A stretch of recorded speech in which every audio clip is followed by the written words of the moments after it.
Groveland, do you know what's up? We do. I'm Beth Greenhagen. And I'm Rich York. Welcome back to What's Up Groveland, where we give you news, information, and a little gossip about what's going on in our town of Groveland.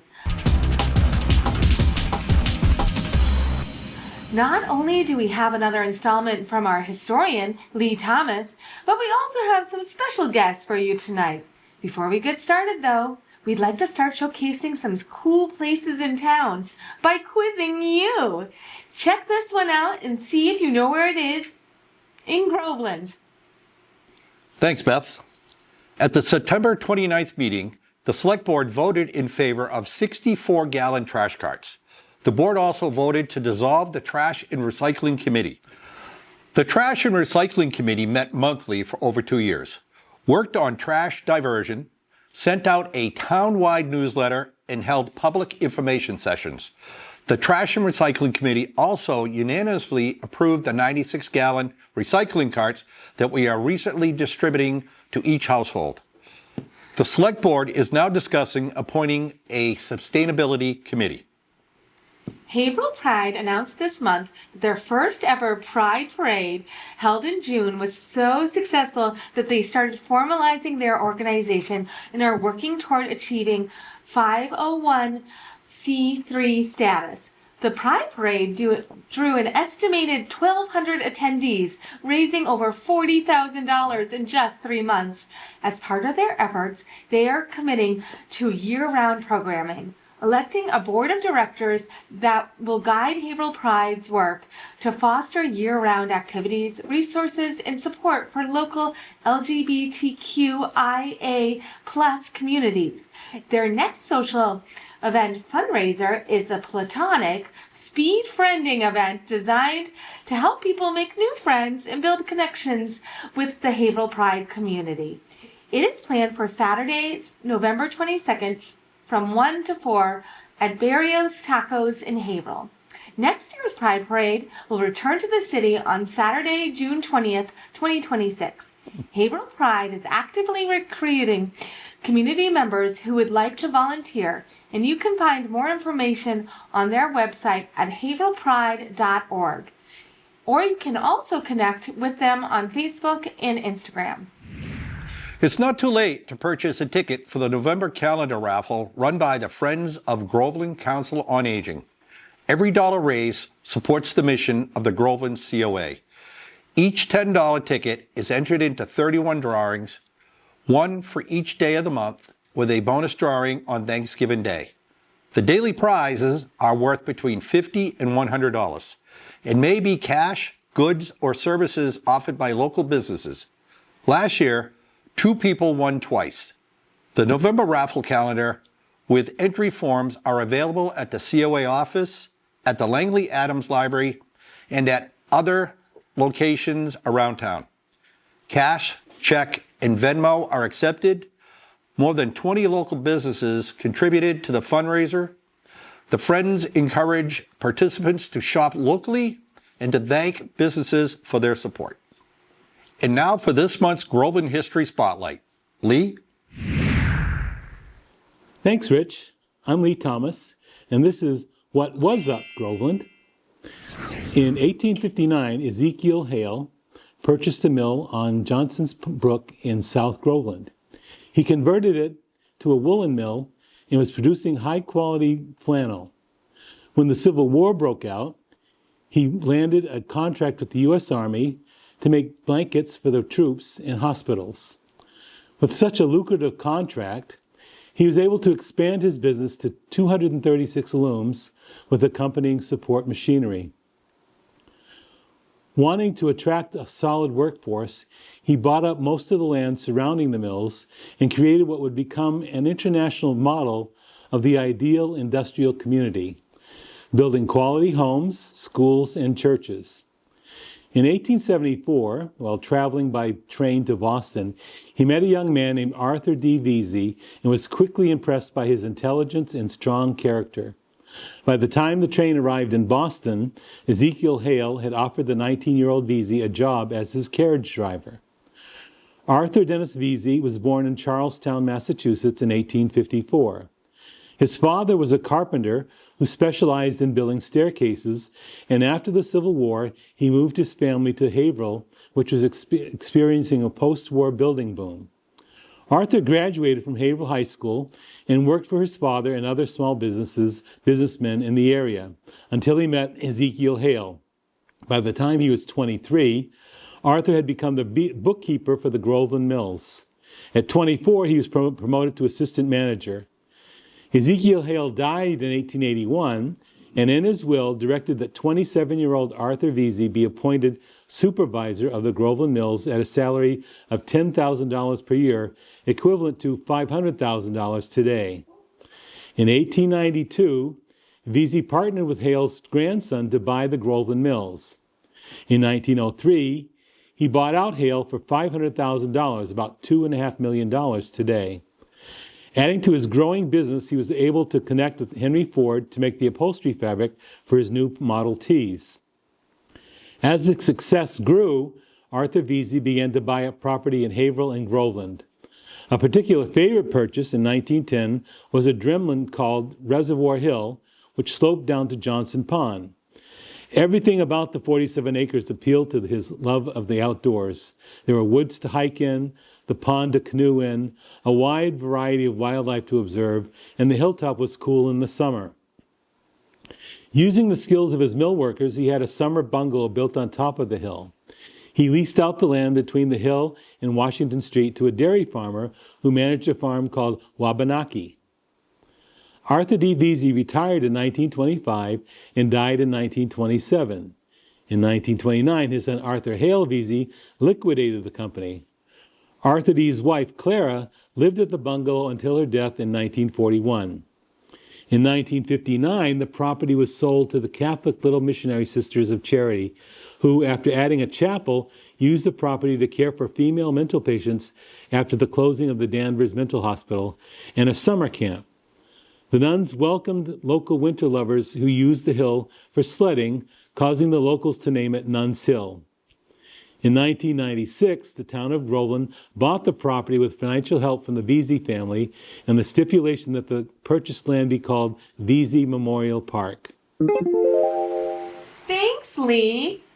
Takata Corona Mexican Kitchen and Sports Bar finally opened its doors on August 24th.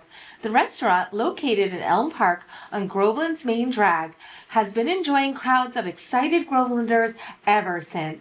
Takata Corona offers authentic Mexican food for dine-in or takeout, and very good margaritas, in a lively and colorful space, with plenty of TVs to make any sports fan happy.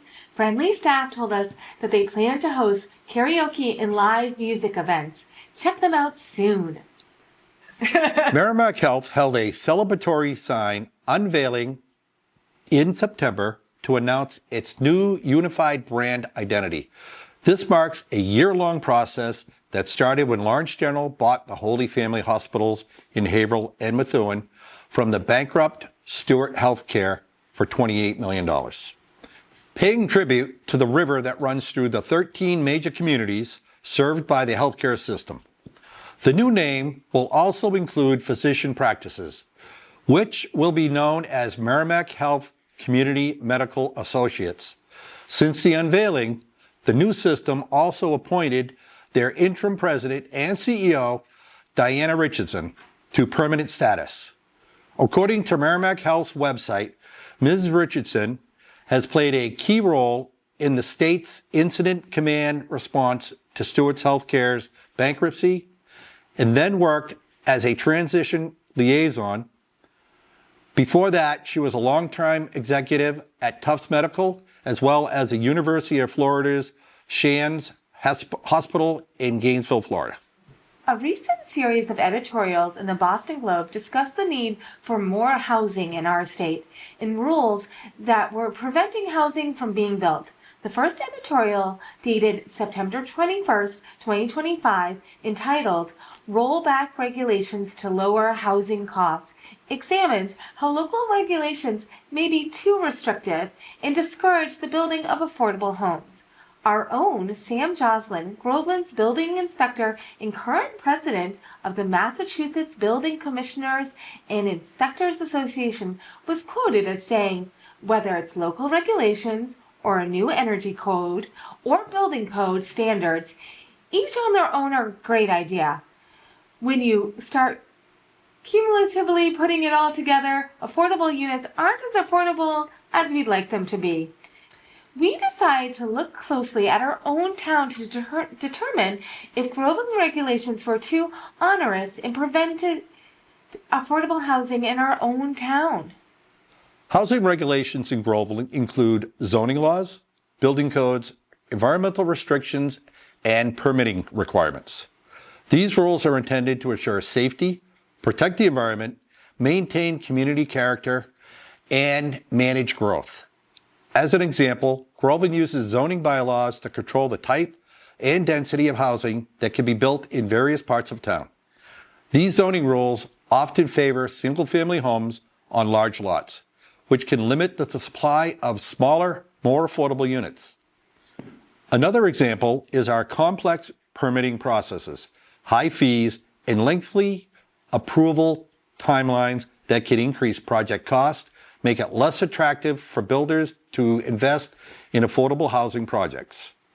Of course, we are not alone. Most small towns in our state cannot produce much affordable housing.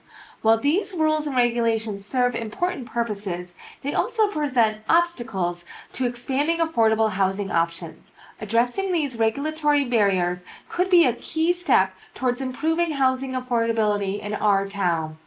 We will continue to look at local efforts to improve options for more affordable housing in Groveland. Once again, the Groveland Select Board is looking into the options surrounding cannabis approval in our town.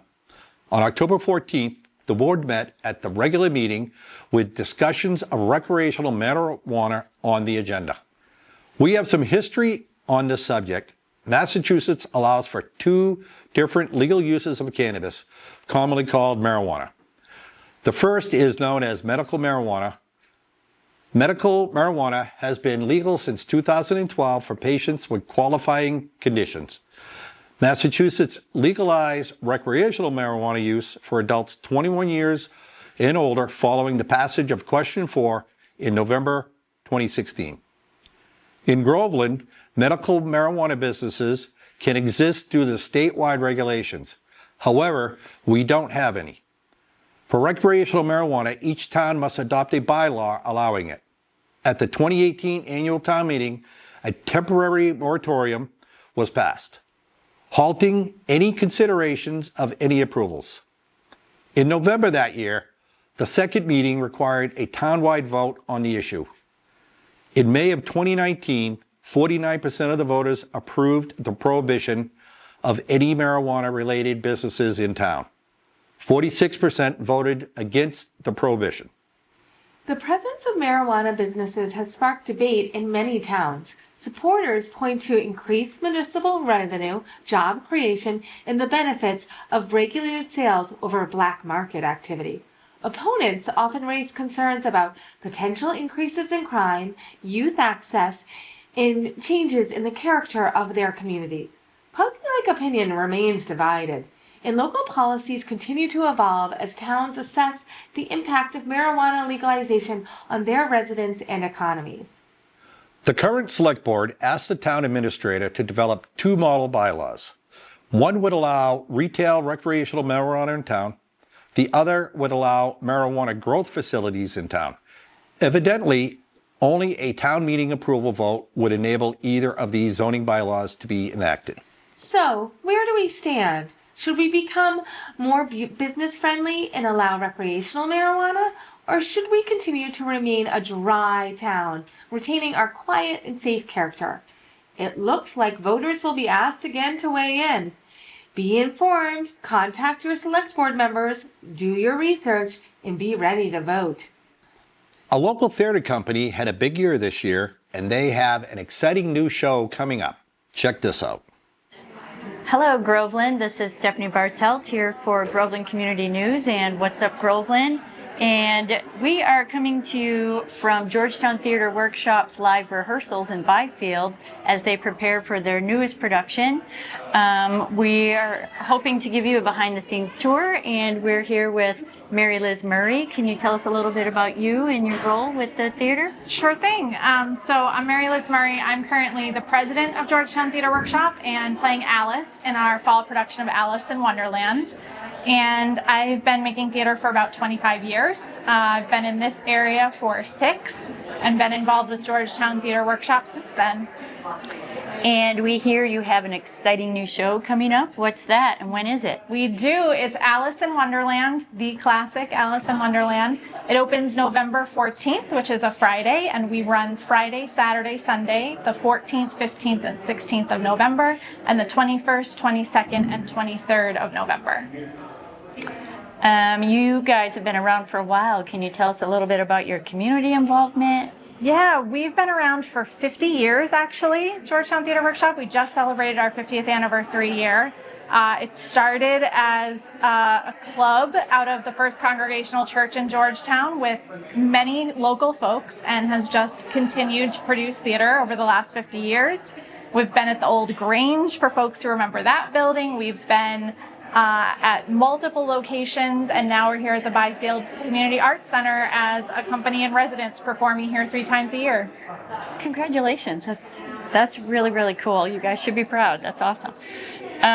So I hear that there are quite a few Groveland members in your production. Do you know how many? Yeah, we've got a handful of Groveland folks involved in the production, including Beth Greenhagen, who's playing the White Queen in this production, and one of our board members is a Groveland resident, Danielle Santapaula, and she's also working on our projection art, doing original watercolor for our backgrounds. That's pretty cool. I was wondering if people are interested in live theater, how do they get involved? Oh, we love when people are interested in live theater and want to get involved and join our email list. You can go to gtowntheatre, theatre.org, gtowntheatre.org, and check out our website, sign up for our mailing list. That's the easiest way to get all of our updates. We're also on Facebook at Georgetown Theatre Workshop, and we have calls for auditions. We need crew and backstage help. We want more audience members. We invite everybody, no matter how you want to be engaged, to come join us. And tell us again, how do you get tickets for the shows? You go to our website, gtowntheatre.org/tickets, and you'll see the button to buy tickets for Alice in Wonderland. All right, let's stick around a little bit and see how this goes. Yeah, those of us who said no.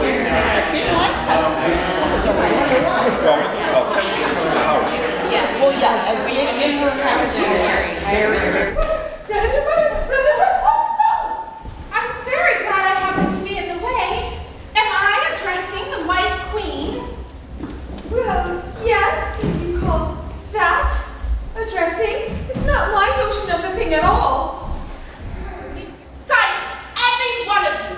Didn't know I could get at them, but they really didn't. Never mind. If you don't be quiet, I'll pick you. That's right. We have a lot of fun at Georgetown Theatre Workshop. I hope we see you at the show. Have you noticed those bright yellow lines in the middle of roadways running through town? Yes, those are lane markers, and they are finally back again. Those white ladder-shaped lines are crosswalks. Remember those? After a few years of doing without those handy pedestrian crossings, we can now safely cross our streets. The town has put off painting lines and crosswalks to save money to repair the dam at Salem Street. Now that the dam has been fixed, Highway Superintendent Arthur Marcos has restarted a program of marking our streets. The added benefit has been the purchase of our own line painting machine. It will lower the cost of keeping our streets well marked and safe. Thank you, Groveland Highway Department.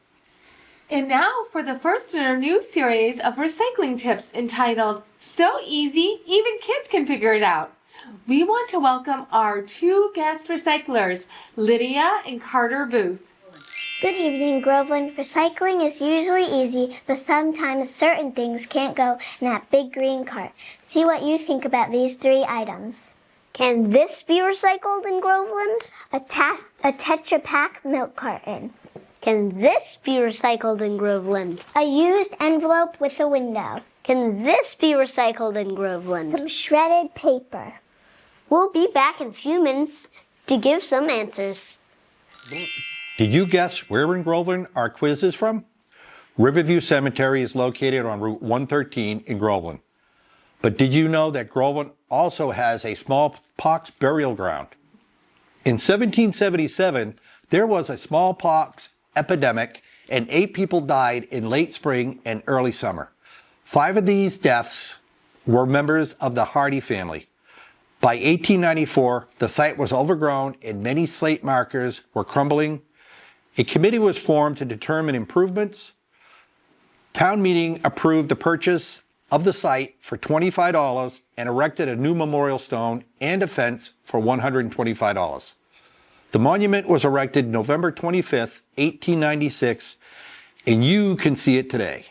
The smallpox burial ground is located near 252 School Street across from the Bagnell School. Are you ready to check in the answers? A Tetra Pak milk carton. No, not yet. A used envelope with a window. Yes, all window envelopes can be recycled. Some shredded paper. No, it clogs machines, only whole paper. Thanks, Lydia and Carter. That was easy. Keep recycling. Well, Groveland, we hope you enjoyed the show this month. As always, we'd love to hear from you. Send tips and comments to whatsupgroveland@gmail.com. You can find our stories in the Town Common, a free newspaper available online at thetowncommon.com, and in print too. Our shows are found on the Groveland Local Cable Access Channel 22 and on the Groveland TV's YouTube channel under videos. Beth and I will see you next month with all the new news.